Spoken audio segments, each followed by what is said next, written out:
Elas estão saindo aí, você que está em casa, só tem um pouco de paciência para elas saírem. Aí elas se dispersam, melhor ainda.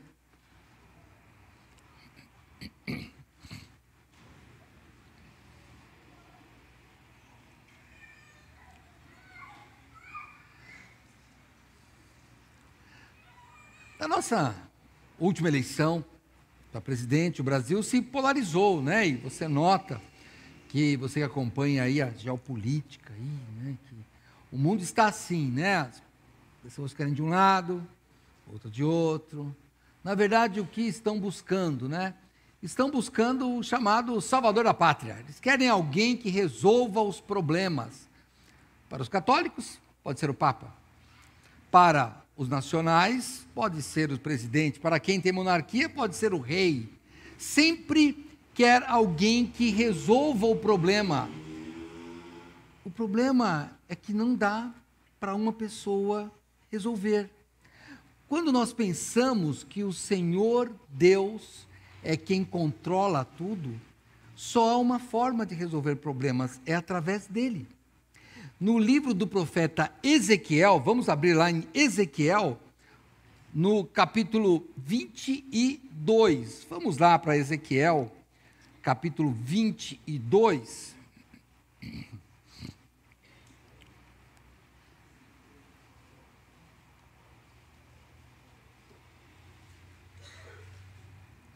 Eu vou ler o final só desse capítulo, tá? Eu li de manhã. Sei que assistiu o culto de manhã, eu li esse capítulo inteiro pela manhã. Mas agora eu vou ler apenas a partir do verso 27, porque é mais o versículo 30 que me importa, para a meditação desta noite, tá bom?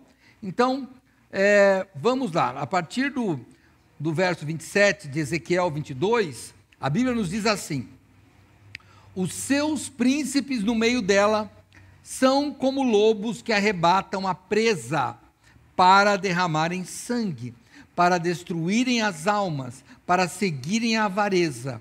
E os seus profetas têm feito para eles cobertura com argamassa não temperada, profetizando vaidade, adivinhando-lhes mentira, dizendo assim diz o Senhor Deus, sem que o Senhor tivesse falado. Ao povo da terra oprimem gravemente, e andam roubando e fazendo violência ao pobre e necessitado, e ao estrangeiro oprimem sem razão.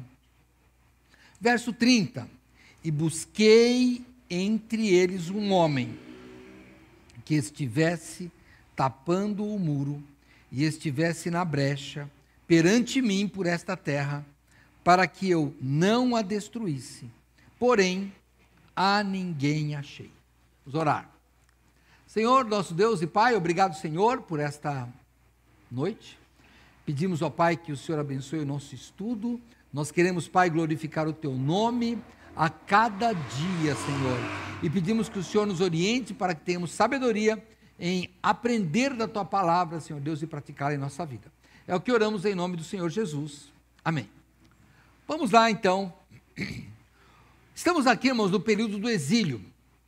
Você sabe que o povo de Israel era dividido em dois reinos, reino do norte e o reino do sul. O reino do norte foi totalmente engolido pela Assíria, e estamos aqui no reino do sul, ou também chamado reino de Judá, que estava ali sitiado pela Babilônia. A Babilônia já tinha invadido, já tinha levado muita gente, né? A remanescente está ali. O profeta Ezequiel profetizando ao povo, falando o que estava acontecendo. Mas nós podemos ver, pela Bíblia, o que é que estava acontecendo naquela oportunidade. Se você está comigo aí no capítulo 22, no verso 3 desse capítulo diz, e dize assim, diz o Senhor Deus, ai da cidade que derrama o sangue no meio de si para que venha o seu tempo, que faz ídolos contra si mesma para se contaminar. Então, o que estava acontecendo? Por que uma cidade que derrama o sangue, uma cidade onde o crime virou normal, e onde a idolatria era a saída que o povo buscava, ao invés de buscar ao Senhor. Se você descer mais ainda no verso 6, diz, eis que os príncipes de Israel cada um conforme o seu poder, estavam em ti para derramarem sangue. Então, os políticos da época, os príncipes, as pessoas que tinham importância, estavam ali sendo egoístas, né? Ele diz aqui, olha, cada um conforme o seu poder. Então, era um poder abusivo, era uma sociedade terrível. No verso 7, diz, ao pai e à mãe desprezaram em ti, para como estrangeiro usaram de opressão no meio de ti. Ao órfão e à viúva oprimiram em ti. Então nós temos uma sociedade que desrespeitava os mais velhos, não obedecia aos pais, às mães, não respeitavam, não era nem obedecer, respeitavam. Uma sociedade que oprimia, como diz aqui, né? Oprimia estrangeiro, oprimia órfão e viúva. Órfão e viúva, irmãos, no Antigo Testamento é o símbolo de pessoa oprimida. Era a parte menos favorecida. Então, estava dizendo que ninguém prestava conta, ninguém prestava atenção neles. Todo mundo desprezava isso, até a sabedoria dos mais velhos, e não tinham pena do pobre, não ajudavam o mais pobre. No verso 8, Deus fala, as minhas coisas santas desprezaste, os meus sábados profanaste. O que é isso? Era um desprezo total à palavra de Deus e também à religião. Porque o sábado ali era o símbolo da religião, das ordens do Senhor, o povo de Israel. E eles estavam desprezando isso, iam fazendo seus contornos. Olha, não é bem assim, sabe? As coisas não são exatamente desse jeito, estão radicalizando muito, temos que abrandar um pouco a aplicação desta religião e dos princípios religiosos. O que mais dizia? Continue aqui comigo, verso 9. Homens caluniadores se acharam em ti, para derramarem sangue. Em ti sobre os montes comeram, perversidade cometeram no meio de ti. Então era que a mentira prevalecia. Essa é a história. A mentira, o engano. Se fosse em época de hoje, podemos falar os golpes. Haja golpe, hein? Haja golpe, era isso que tinha. O que mais que você tinha aqui? No verso 12, presentes receberam no meio de ti para derramarem sangue. Isso é corrupção. É isso aqui? Corrupção. Esse presente é corrupção. Alguém dá alguma coisa para obter uma vantagem ilícita. E o que mais? Usura e juros ilícitos tomastes. O que é isso? São juros excessivos. Usura, irmãos, usurário, não usuário, usurário é o agiota. É o que cobra juros além do que é legal. Sabe aqueles juros de 1000% ao ano? Eu já ouvi isso, mas só naquela época. Nada a ver agora. E aí você olha para as igrejas lá, ainda não tinha sinagogas, né? As sinagogas são criadas depois.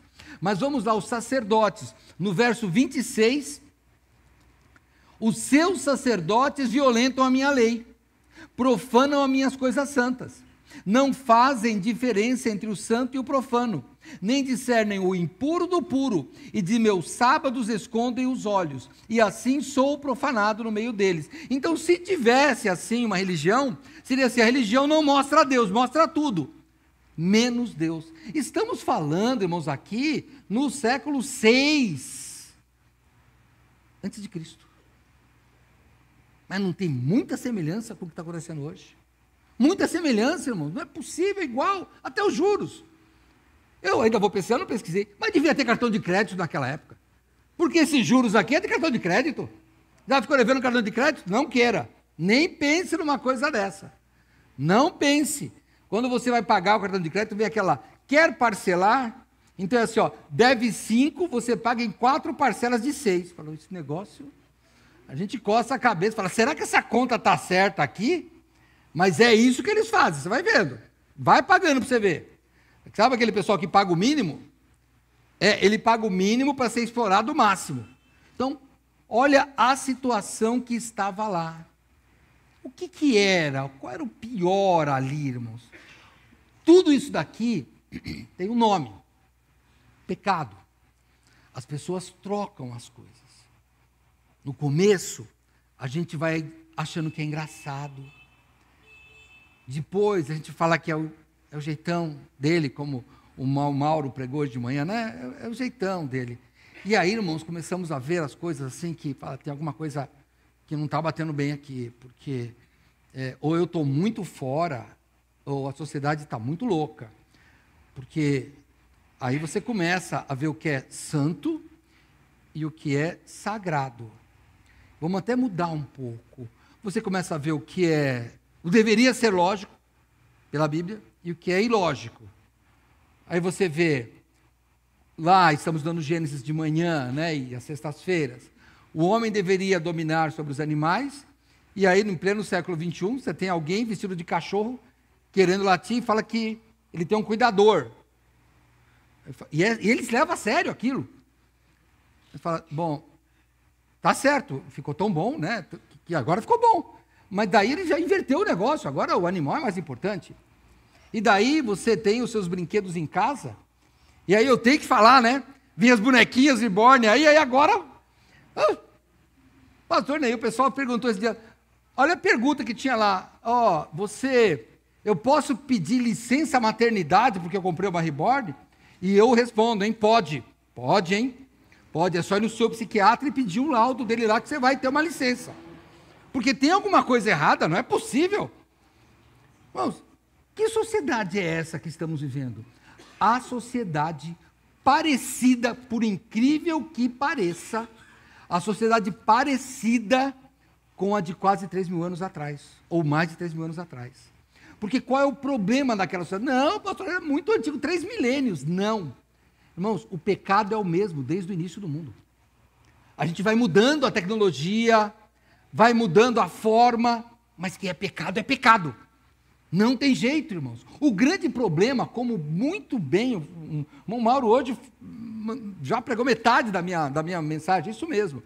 O que ele diz é que quando o pecado começa a se tornar normal, quando ele fala de normalizar o pecado, é o que é normal. E aí o que é normal? É eu, a minha esposa e meu filho sair? Ou o que é normal, e olha... Aí, depois vão me prender, pastor, vocês me ajudem aí. Estou eu vendo lá no shopping, lá, 2 mulheres passeando de mão dada. Eu falei, tá bom, tem que deixar. Aí, carregando um carrinho de gêmeos lá, eu falei, tá ótimo, adotou, que bom. Aí, passeia no shopping, daqui a pouquinho volta. O bebê do carrinho late. Eram 2 cachorros. Não estou falando sério, 2 cachorros. Aí eu fico pensando, né, não... A sociedade, irmãos, é a mesma. Por quê? Porque inverte os valores. Era isso que estava acontecendo lá. Tudo isso não é homossexualismo que é o problema, homofobia, sei lá, não é os bebês reborns, não é a corrupção. O problema tem um nome: pecado. E sabe por quê? O pecado, ele escraviza.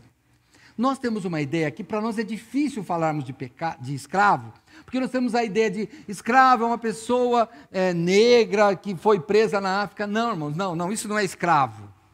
Hoje você tem aí o trabalho escravo. É uma pessoa que é obrigada a fazer aquilo que ela não quer, mas aquilo se torna o cotidiano dela. Isso é escravo. Então aqui, nós temos uma sociedade aqui escravizada pelo pecado. Nós só não podemos o deixar levar por essa escravidão. Não, irmãos. Não, ninguém gosta de ser escravo. Ninguém gosta. Olha a luta que nós estamos tendo aqui. Há quantos anos já tem a lei da abolição do escravo e ainda hoje estamos brigando. Os Estados Unidos aboliram a escravatura antes de nós e olha a luta que eles estão tendo até hoje. Com os ex-escravos, com os descendentes de escravos. O pecado, irmão, ele escraviza por gerações. Não é, ele não termina na nossa geração. Se a nossa sociedade é uma sociedade escrava do pecado, os nossos filhos estarão vivendo nesta sociedade. Não tenha dúvida. E o que está acontecendo? Olha aí, você que acompanha, eu repito o termo, né, a geopolítica aí, o mundo está assim. Não é o Brasil. O mundo. Olha na Europa, igrejas fechando. Olha nos Estados Unidos, os templos se transformando em teatros. Olha isso. Se você tem algum, nós temos os missionários lá, em alguns lugares, e o problema é sempre o mesmo. As pessoas se afastando de Deus. Esse é o problema. E quando você se afasta de Deus, você está se afastando da fonte de liberdade. E daí você fica escravo. Quando você, talvez tenha pessoas que falam, mas pastor, eu sofro aqui mesmo não pensando nisso. Então, porque tem a escravidão. Sabe por que hoje, olha, desculpa, eu não sou psiquiatra, não sou psicólogo, não sou sociólogo, não sou nada disso. Mas eu vou fazer as comparações. Você tem um bichinho? Que ótimo que você tem. Você já notou que daí você não pode mais viajar? Porque agora eu viajo com o bichinho, quem vai cuidar do bichinho? Não tem problema. E se você é o bichinho, imagina, é lá o cachorro. O cachorro é aquele cachorro que eu lembro do Tom e Jerry, ele fica na corrente. E daí ele roda para lá, roda para cá, e o mundo dele fica sendo só aquilo. O escravo é assim que ele fica. Você tem algum problema pessoal que você não consegue resolver? Pede a Deus. Mas será que não tem uma tintinha e uma matiz de escravidão? Porque o pecado escraviza. E se você tem, o que o Senhor Jesus disse? Que Ele veio nos libertar. E a cura para a escravidão da sociedade e a nossa cura individual está onde? Está em Jesus Cristo. Olha o que Ele disse lá no Evangelho de João, capítulo 8, você conhece o texto, mas eu vou ler. Evangelho de João, capítulo 8, no verso 34, Jesus diz assim, respondendo Jesus, em verdade vos digo que todo aquele que comete pecado é servo do pecado. Ora, o servo não fica para sempre em casa, o filho fica para sempre. Se, pois, o filho vos libertar, verdadeiramente sereis livres. Somente Jesus pode libertar. Então, se você é uma pessoa que gosta de brigar por política, eu sou obrigado a te falar, não vai resolver. Por quê? Porque o sistema está escravizado pelo pecado.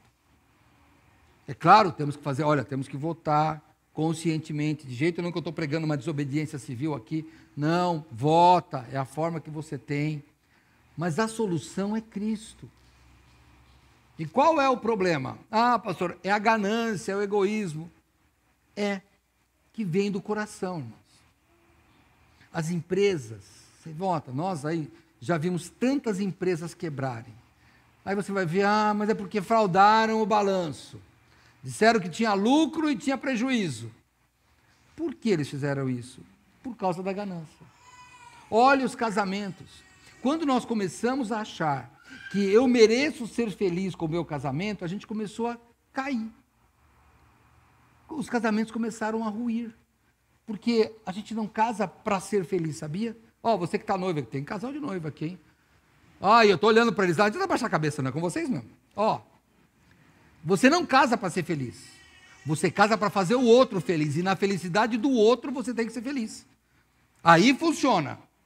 Porque se é para ser feliz, não, eu quero levantar o que eu quero, não quero trabalhar, não quero fazer nada. Pensa bem no ser humano normal, né? Porque se você casar, você vai ter que fazer o outro feliz. E se você tiver filho, pior ainda. Porque daí você fala, estou infeliz no serviço. E por que você fica feliz? Porque você fala, quando eu chegar em casa, eu vou dar comida para meus filhos. E aí está feliz. Irmãos, a felicidade está no outro, não é em você. Esse é o problema. Por quê? Aqui em Ezequiel, ele fala a raiz do problema que está praticamente no meio do capítulo. Eu vou convidar você que leia comigo Ezequiel 22, capítulo 14. Porventura estará firme o teu coração? Porventura estarão fortes as tuas mãos nos dias em que eu tratarei contigo? Eu, o Senhor, o disse e o farei. Não. Eu tenho que voltar sempre no estudo matinal, né, que nós temos aqui. Irmãos, estamos lá em Noé. Noé era um homem justo diante de Deus. E hoje de manhã, na nossa classe, temos classes aqui, você que nos visita, ou você que está em casa aí, nos visita, Bem-vindo de novo. A gente tem classes, então homens estudam, mulheres estudam, a gente divide para ficar mais, para dividir melhor o número e ficar mais didático, e os alunos participam. Então, e hoje, foi uma pergunta interessante na nossa classe de homens, peraí, mas se é Deus que escolheu, eu não posso fazer nada. E realmente eu não posso fazer nada. Ninguém podia fazer nada para entrar na arca. Eu falei, eu só vou na arca se Deus escolher, é verdade. É impossível pular na arca, é impossível, mas é possível eu me candidatar para estar na arca. Então eu tenho que ser candidato, eu sou candidato, eu quero estar na arca. Essa é a ideia, essa é a diferença. Nós não podemos desistir. O mundo está ruim, irmão, deixa o mundo ficar ruim. Nós vamos confiar na saída. Qual é a saída? É Cristo. Por quê? Porque quando fala aqui, estará firme o teu coração, e daí ele diz, porventura estarão fortes as tuas mãos no dia em que eu tratarei contigo? Se você for em Romanos, eu não vou ler agora, mas lá diz que cada um dará conta de si mesmo a Deus. É daquele dia que nós vamos ter que dar conta. E aí, nosso coração vai estar firme? Ah, pastor, eu não sei como é que vai estar lá, mas vá, se candidate já. Tem que se candidatar já. Olha, pode ser que daqui a alguns anos, o pastor nem fala isso, mas vamos lá, eu estou lá com Alzheimer, não reconheço ninguém, mas a Mariana, que é minha esposa, é prova, eu estou treinando para ser bonzinho. Tem que treinar, irmãos, treinar, porque você já lidou com pessoa que vai ficando demente com a idade? Já lidou com ela? Olha que diferença. Eu conheço pessoas com Alzheimer. Uma pessoa que é cristã, que é firme na palavra, a loucura dela é diferente. Certeza, é diferente. Alguém estava me dizendo da mãe com Alzheimer, e falou assim, quem sou eu? Eu não sei quem é. Quem é aquele? Não sei quem é. Aí ela falou, aí a pessoa perguntou, Alzheimer, hein? Como a gente fala, doido de pedra. Aí ele perguntou, sabe quem é esse? Não sabia. Falou, e quem é Jesus? Ela, meu Salvador. Irmãos, tem uma faísca, fica lá. Vai treinando. Está ficando velho aí, ó, nós com os cabelos brancos ou caindo? Como é que eu vou ser o velhinho? É fácil. Pega o seu espelho hoje. É assim que você vai ser. É brabo? Vai ser brabo. Vai ser brabo, irmão. Vai ser. Fica tranquilo. É aquela pessoa que fala o que vê na telha, vai ficando velho, vai perdendo o filtro, aí vai falar o que vem na telha, o que está na parede, o que está em todo lugar. Então, a ideia, irmãos, é o que eu vou fazer com esse pecado que está aqui dentro? Eu vou cuidar do coração. Por quê? A política não vai me resolver. Os remédios não vão me resolver. Não vão resolver, irmãos. Eles vão tirar os efeitos. Mas Alzheimer e outras doenças simplesmente não tem cura, por enquanto. Paciência. O que a gente vai cuidar então? Ah, pastor, cuida do fígado. Não. Vamos Provérbios. Provérbios tem a receita. Olha, eu vou voltar aqui para Provérbios, volte lá. Depois de Salmo você vê Provérbios. Provérbios no capítulo 4, logo bem no início do livro de Provérbios. Capítulo 4. No verso 23, sobre tudo o que se deve guardar, guarda o teu coração, porque dele procedem as fontes da vida. E eu vou te dizer, vida de jovem, vida de adulto e vida de velho. Então, por isso que Ezequiel está aqui perguntando, guarda o teu coração. Coração, irmãos, não no sentido de músculo, tá? Coração no sentido de fonte de emoções e decisão. E decisões, é isso que está ali. Coração neste sentido aqui, olha, não é o músculo, hein? Porque do músculo eu sou ruim, já fiz cateterismo, tenho que ficar visitando o cardiologista, isso aqui já, estou tomando remédio para ele, o negócio é cuidar do outro coração, porque esse coração aqui já está indo embora, não está, é assim mesmo, vai indo, tem jeito, mas qual o coração que eu estou falando? Qual o coração que Provérbios está falando? O autor da Bíblia é Deus, ele é o autor. Através do Espírito Santo, ele explicou, aliás, ele ditou, inspirou os homens a escreverem. E Jesus na terra, quando ele está aqui, ele explica muitas passagens do que ele mandou escrever, porque ele é Deus, e do que os homens entenderam. Então, coração na linguagem de Deus é o que está em Mateus capítulo 15. Vá comigo um pouquinho no Novo Testamento. Se você aí não tem toda a destreza de ir atrás dos versículos, eu vou ler, tá? Mateus é o primeiro livro do Novo Testamento. No capítulo 15, verso 19, Jesus fala: porque do coração procedem os maus pensamentos, mortes, adultérios, fornicação, furtos, falsos testemunhos e blasfêmias. Então, na verdade, volta para Ezequiel, este coração aqui, que Deus está perguntando através do profeta, porventura estará firme o teu coração? No dia em que Deus vai julgar cada um de nós, Ele está perguntando desde já, porventura estará firme? Ou, porventura, como estará o seu coração e as suas mãos estarão firmes?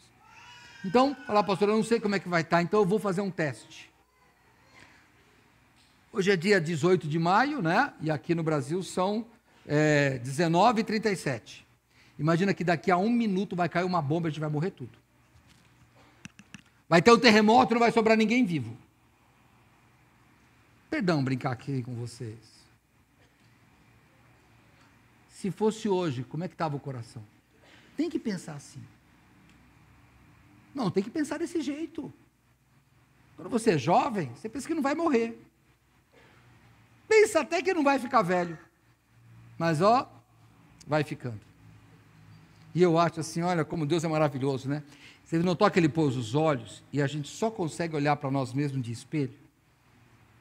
Já notou que como é bom isso daí?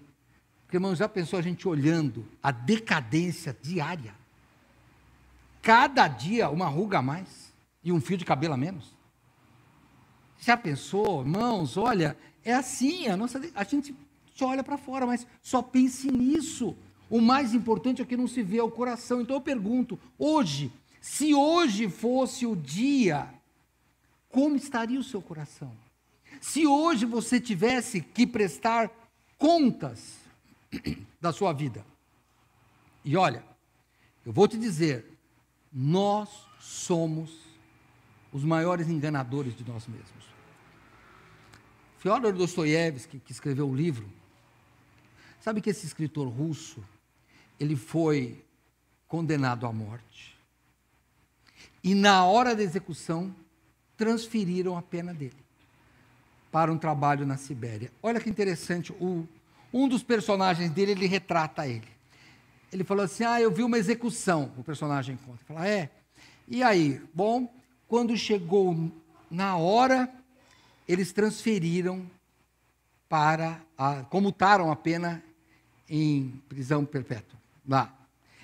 E ele disse, aquele homem, enquanto subia, ele começou a pensar na vida inteira dele, enquanto ele estava subindo para o cadafalso para ser guilhotinado. O personagem dele é francês, ou estava na França, perdão. E aí ele diz assim, quando transformou a pena em liberdade ou em prisão, ele disse, aí a vida transformou. O condenado disse, agora vou transformar cada minuto em eternidades. Vou viver alegre, dando valor a cada minuto da minha vida. E aí no livro, um pergunta para o outro, e ele fez isso? Ele disse, não, no dia seguinte estava bebendo no bar. Você fez o exercício de que se fosse hoje, amanhã vai estar pecando de novo. Porque a gente não leva a sério. A gente não leva a sério, passa pela morte, a morte passa assim de lado. Ele fala, graças a Deus, aí vocês talvez já conheçam pessoas, já tivemos pessoas aqui nessa igreja, pastor, oraram, o médico falou que eu ia morrer, agora eu tive uma nova vida, domingo o senhor vai me vir aqui. Alguns anos já, mas não sei que domingo que é. Não veio mais, irmão, não veio. Porque Deus dá a saúde do nosso corpo. Deus dá para qualquer pessoa, hein? Não dá saúde para crente só não, Ele dá para todo mundo. Mas o coração, Ele dá para alguns. E a minha oração hoje não é para que você mude a sua saúde. Embora eu oro para que você esteja bem de saúde, mas é que mude o seu coração. Então hoje você vai fazer esse exercício, se você quiser. Pense assim, vou morrer hoje. E aí eu me lembro do personagem lá, do Dostoiévski. Cada minuto vai ser uma eternidade. Vou fazer de cada minuto uma eternidade. Mentira. No outro dia está fazendo a mesma besteira. Porque o pecado escraviza, não muda. Não muda. Nós temos que mudar esse curso do pecado. E esse curso só muda com Jesus Cristo. Porque isso é uma doença que está dentro de nós, chamada pecado. E aí, voltando para o verso 30, eu só estou nesses 2 versos, hein? Volta para o verso 30. Deus, depois de ver toda aquela sociedade, ele procura um Noé. Porque Noé era uma pessoa que tinha arca. Ele procura alguém que fala, não, interceda por esse povo, por mim. Ele procura um Moisés que intercedeu. Ele diz assim, e busquei dentre eles um homem que estivesse tapando o muro, e estivesse na brecha perante mim por esta terra, para que eu não a destruísse, porém a ninguém achei. Moisés ficou nessa brecha. Vamos dar uma olhada lá em Moisés, né, o que estava acontecendo lá. Vamos lá. Deixa eu ler um texto antes para você ver. Salmo 106, depois eu vou falar para Moisés, para você ver que isso é lembrado nestas palavras. Moisés é lembrado aqui, ó, Salmo 106, no verso 23, diz assim, por isso disse que os destruiria, não houvesse Moisés, seu escolhido, ficado perante ele na brecha, para desviar a sua indignação, a fim de não o destruir. É isso que acontece. Essa história, irmãos, eu vou ter que gastar um pouco mais de tempo, lá em Êxodo 32. E você vai ver que de tempos em tempos, a sociedade parece que chega num limite, de esquecer Deus, de tal forma que a sociedade vai sofrer como sofreu nos tempos do dilúvio. Mas aqui em Êxodo capítulo 32, opa, peraí que eu estava em número aqui, não achei direito aqui, agora sim. No verso 11, aliás, no verso 10, o Senhor Deus fala para Moisés, esse povo aí é de dura cerviz, hein? Eu vou destruir esse povo. No verso 10 ele diz, agora pois, deixa-me para que meu furor se acenda contra ele, e consuma, contra o povo. E eu farei de ti uma grande nação. Era Moisés, o povo atrás dele e Deus. E sabe o que Deus falou? Sai da frente. Sai da minha frente, Moisés. Eu vou destruir todo esse povo de uma vez só e vou recomeçar com você. Assim como ele fez com Noé. Destruiu tudo e recomeçou com Noé. Agora, Moisés tinha essa grande chance de ser o ancestral de todo o povo de Israel, o único, porque todos morreriam. Todas as tribos. Você não sabe? Vou lhe falar. Israel é dividido em 12 tribos, e Moisés era a tribo de Levi.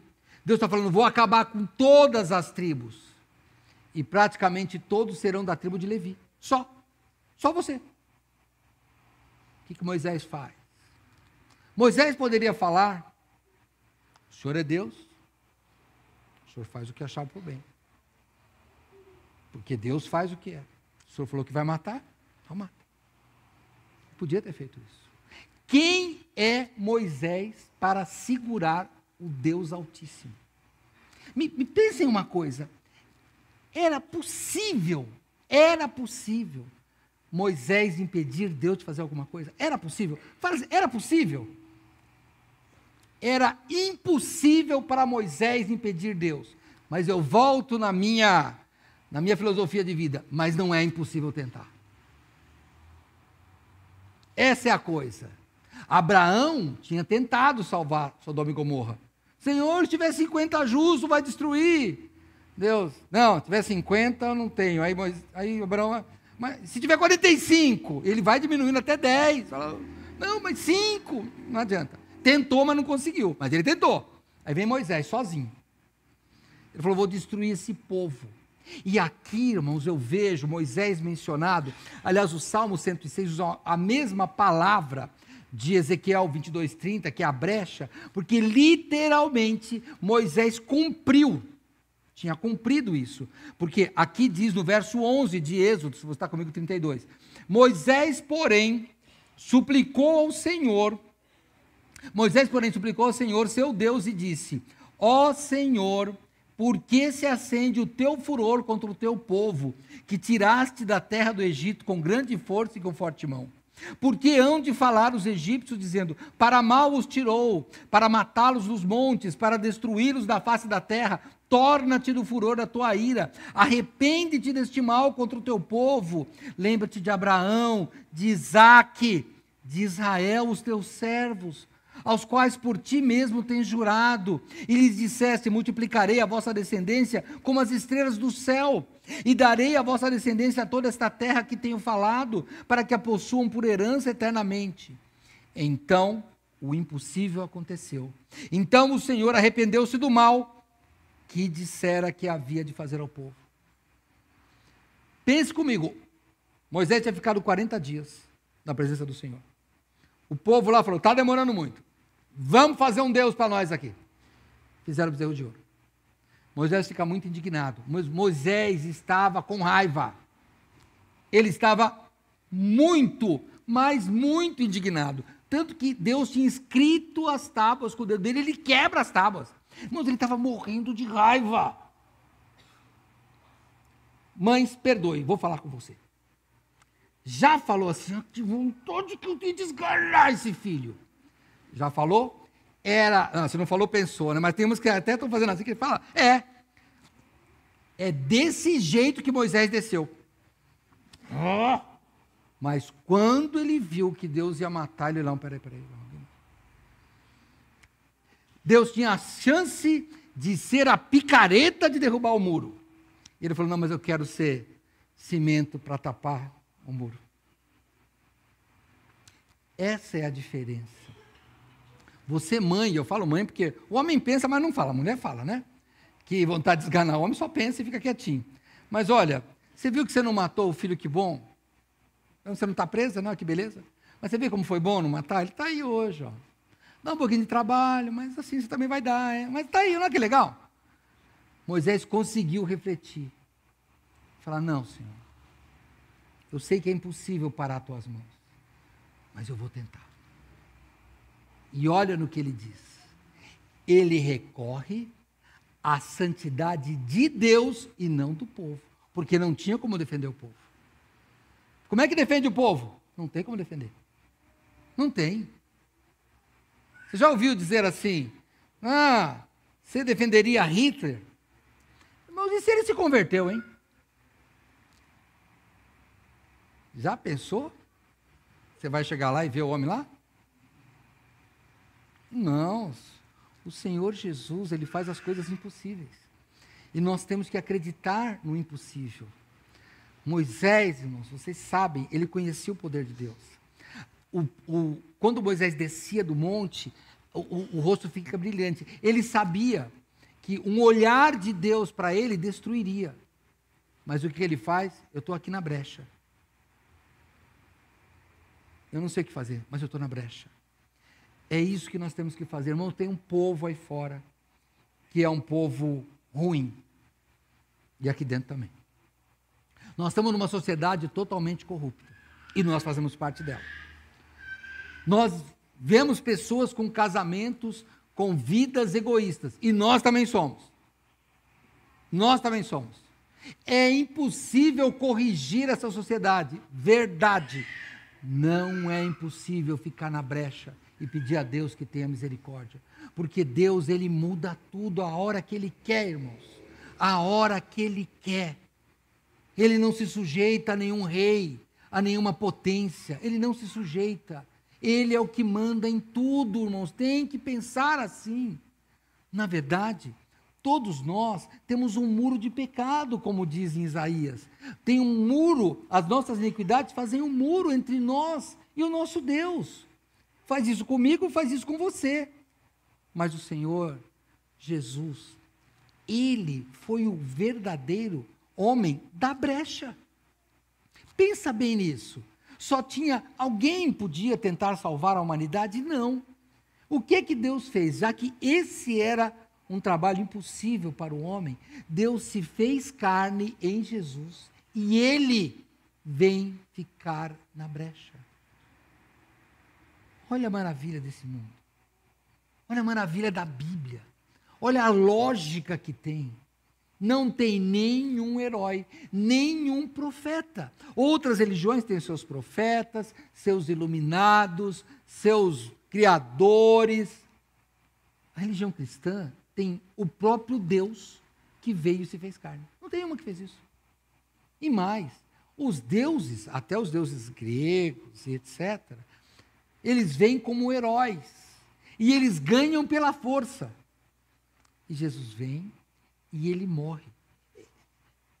É uma loucura. É por isso que um filósofo alemão, Nietzsche, diz que Deus morreu. Nesse sentido ele está certo, Deus morreu. Morreu para vencer a morte. Só faltou isso. Se ele pensasse um pouco mais na filosofia dele, ele ia compreender as coisas espirituais. Morreu para vencer a morte.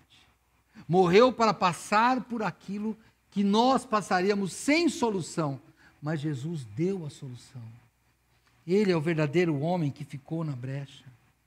Por isso é que aqui, volta para o nosso texto de Ezequiel 22, 30.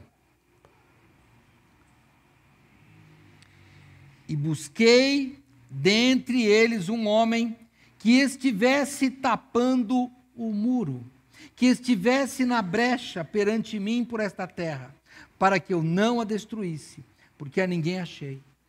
Quais foram as palavras de Jesus? Pai, perdoa. Eles não sabem o que fazem. Quais foram as últimas palavras dele? Está consumado. O muro está reparado.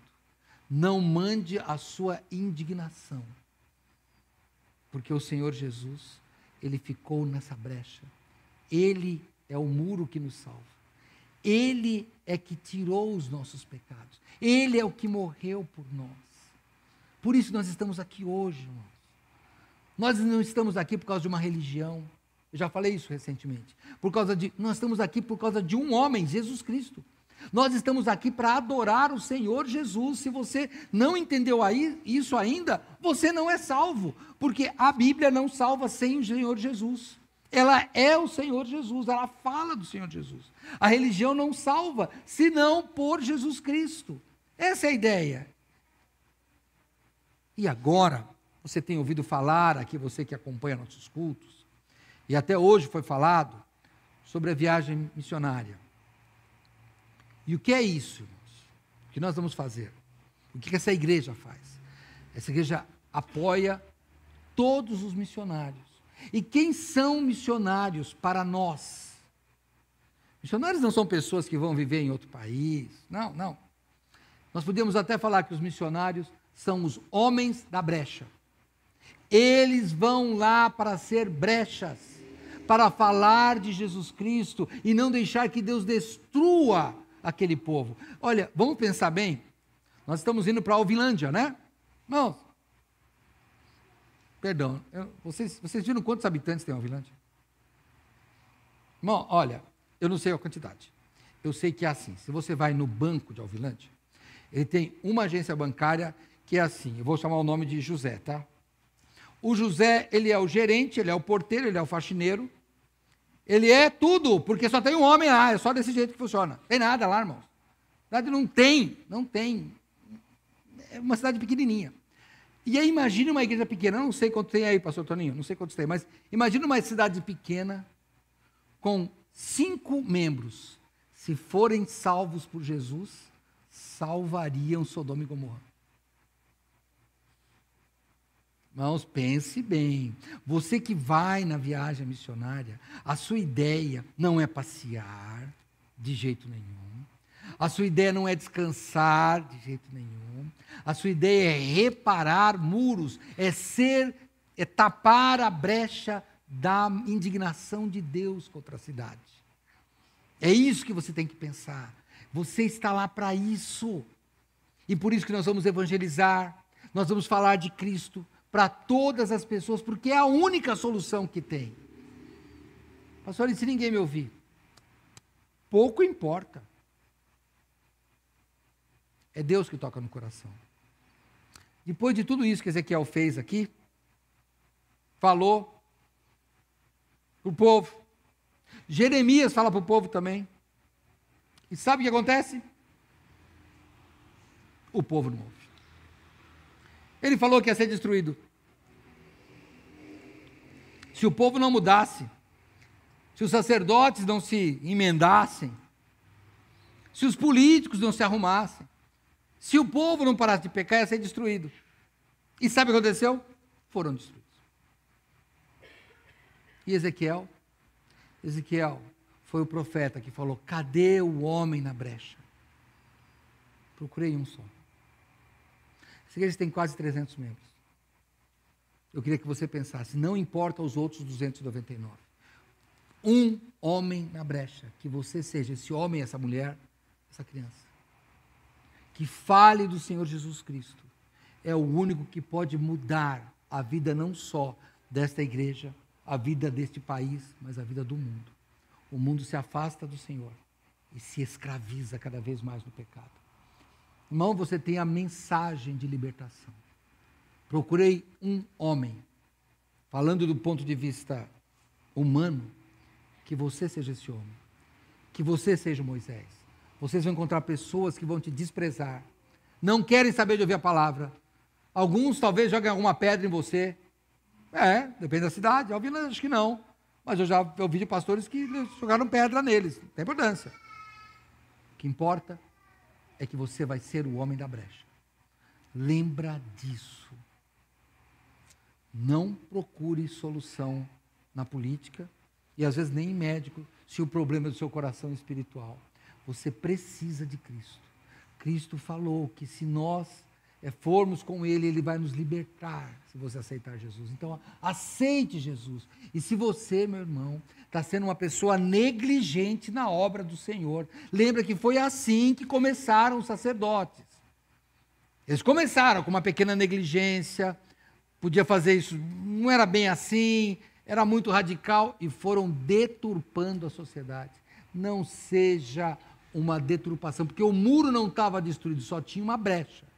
Mas a brecha, uma vez reparada, seguraria a indignação de Deus. Aqui não deu certo. Que para você dê certo. Aceite Cristo se você não tem.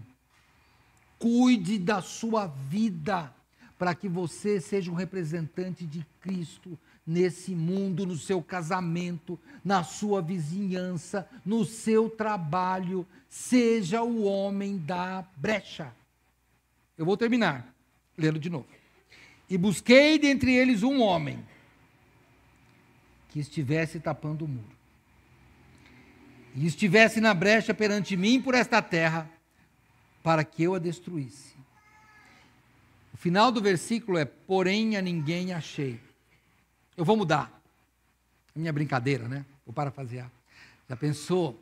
Que bom que Deus falasse assim: e busquei dentre eles um homem ou uma mulher que estivesse tapando o muro, e estivesse na brecha perante mim por esta terra, para que eu a destruísse. E encontrei o Neil, o Gilson, e encontrei a Conceição, encontrei a Juliana, encontrei a Oriene. Já pensou? Se fosse isso, se você pudesse reescrever o último versículo da Bíblia, desse daqui que eu li. Encontrei a Sônia, encontrei a Bruna, encontrei o Ismael, enfim, põe o seu nome. Você podia falar: pastor, eu não consigo mudar a Bíblia. É impossível. Mas é possível tentar mudar a história. tente mudar a história e coloque seu nome aqui. Encontrou, Senhor, o nome, sou eu. Eu vou estar lá na brecha, falando para o povo que o Senhor Jesus segura a indignação divina, porque sobre ele caíram todos os pecados. Pensa nisso. Vamos orar. Meditar um pouco na palavra do Senhor, nós já meditamos, agora vamos pensar um pouco em tudo o que a gente viu essa noite. Pense aí. Uma sociedade corrompida, igrejas ou religiões falsas se multiplicando, sociedade, inclusive nós, escravizados pelo pecado do egoísmo, pelo pecado da pornografia, pelo pecado dos pensamentos ruins, pelo pecado do ódio, por vários pecados. E aí o Senhor vem bem no meio do nosso capítulo e diz: porventura estará firme o teu coração? Porventura estarão fortes as tuas mãos no dia em que eu tratarei contigo? Porque o Senhor o disse e eu farei, eu vou fazer. Essa é a pergunta do seu coração. Mas se o seu coração estiver firme, quando Deus falar, procurei um homem que estivesse na brecha, por mim, por esta terra, para que eu não a destruísse, mas eu encontrei você. Que Deus te encontre, irmão, para você anunciar Jesus e tapar a brecha da destruição do Senhor. Pai, muito obrigado, Senhor Deus, por esta noite. Eu te peço que o Senhor nos abençoe. Clamo, Senhor, que nós possamos anunciar Jesus Cristo, aquele que nos salvou. Que nós possamos, ó Pai, tentar fazer o que Moisés tentou e conseguiu, ficar na brecha. Te pedimos, ó Pai, não destrua aqueles que estão nos magoando, não, Pai. A nossa mágoa pode ser muito grande, mas eu te peço, Pai, muda nosso coração. Muda nosso coração, Senhor. Mas não destrói essas pessoas ou esta pessoa que está nos maltratando. Não, Pai, não. Nos dê, Pai, o espírito de reconciliação, Senhor. Porque nós queremos estar bem com o nosso coração. Senhor Deus, não destrua a sociedade que cada vez mais se desvia dos teus caminhos. Não destrua, Pai, mas restaura, Pai, recupera, Senhor Deus. Tenha misericórdia, Pai. Lembra-te, Senhor Deus, de que o Senhor Jesus, ao passar aqui por este mundo, na forma de carne, andando por esta terra, Senhor, disse que voltaria e que iria buscar a igreja, Senhor Deus, que essa igreja pode ser grande, que nós possamos, ó Pai, fazer parte disso e levar muitas pessoas, ó Pai. Não nos deixe, Senhor Deus, ficarmos estéreis neste mundo. Nós queremos produzir frutos, ó Pai. Queremos falar do amor do Salvador Jesus Cristo. Senhor Deus, impossível para nós estarmos nesta brecha, mas nós estamos tentando.